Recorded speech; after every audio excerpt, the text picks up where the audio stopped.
So I'm joined now by Betfred's Peter Spencer, who's actually at the Cheltenham Festival this week. First of all, Peter, are you enjoying it down there? Yeah, it's smashing. What a fantastic spectacle. And what a transformation with the weather. Brilliant sunshine today. And it was snowing, it was raining only a couple of days ago. You can see all the mud. The ground is still quite heavy, but it's drying out rapidly ahead of the Gold Cup at 3:30 this afternoon.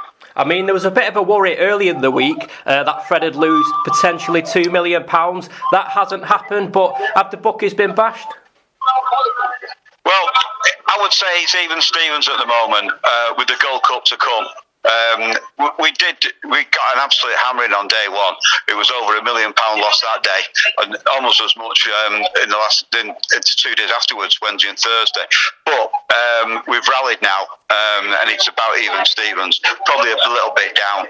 But we're going to pay out with a smile, of course. There's no problem about that. It's just one of those things. Yeah, absolutely, and of course it does mark the first time in 2 years that crowds have been at the event. Has there been a massive roar? Is there a bit of a buzz about the place? Well, yesterday there was 78,000 here, which is a record for Cheltenham. So that shows the interest in this event, and we're expecting it to be even more today. So obviously excitement's building ahead of the Gold Cup later this afternoon. Peter, what are the latest odds for this one?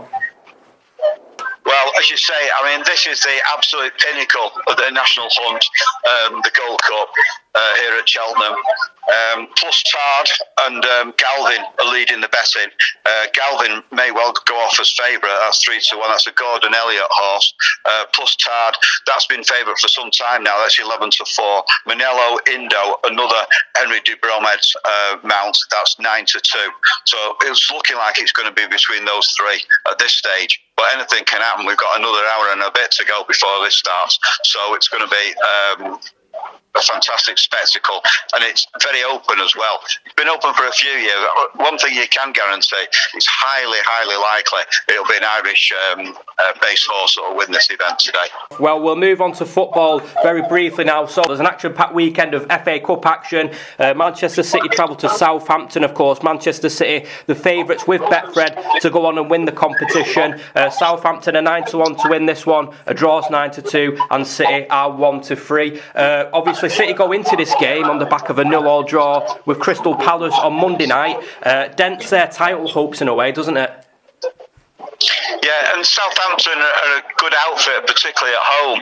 So don't expect lots of goals in this. Betfred have City 6-4 to win the FA Cup outright, as you say, the favourites. They're also favourites in the Champions League, which I know you'll come to. The 2-1 for that.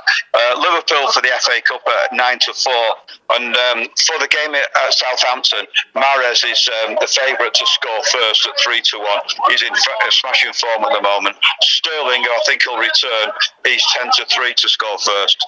Absolutely, and just looking at some of the other teams left in the competition, you've got championship outfits in Middlesbrough and Nottingham Forest. Middlesbrough, if you fancy them, they're 50-1, as are Nottingham Forest. But at this stage of the competition, it's good to see, the lower ranked side still involved with it. Well, it most certainly is, and it's time that the Premier League team started taking this fantastic competition even more seriously. Liverpool notoriously put out plenty of reserves. City have been at it a little bit of late, but it's time that it's the business end of this competition, and I'd like to see them put the top teams out so we get a proper FA Cup final between two of the heavyweights. Yeah, definitely. Well, as Peter said then, you can get Manchester City to win the competition at 6-4, and then Liverpool trail closely behind in 9-4, and then Chelsea are 4-1. But just looking at the Champions League, because the quarter-final draw was made earlier today, so we've got Manchester City taking on Atletico Madrid, Chelsea are hosting Real Madrid, Liverpool travel to Benfica, and Bayern Munich make the trip to Villarreal. So there's some tasty ties there, Peter. What do you make of City's game against Atletico Madrid? Well, it'd be fantastic revenge for Manchester after the way that United went out to Atletico. Talk about knowing the dark arts of football. It was unbelievable. I'm not saying United deserve to win, but they made it virtually impossible with some of the trickery in the second half. So I'd love to see a great big stomping great City win there to justify their position as 2-1 favourites with Betfred to win their competition outright for the first time in the history. Liverpool are 3-1.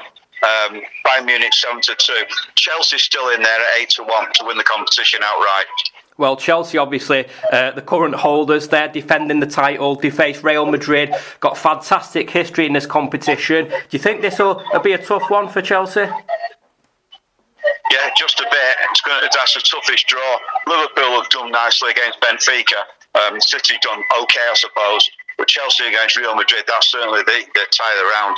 Absolutely. Well, the quarter-final first legs are set to be played on the 5th and 6th of April, should I say, and then the second legs are scheduled for the 12th or 13th of April. Now, just looking at these Six Nations, it's a big weekend for France. They're taking on England, and France are going for a Grand Slam, and for the first time since 2010, they can win the competition. So, a lot on the line for France this weekend.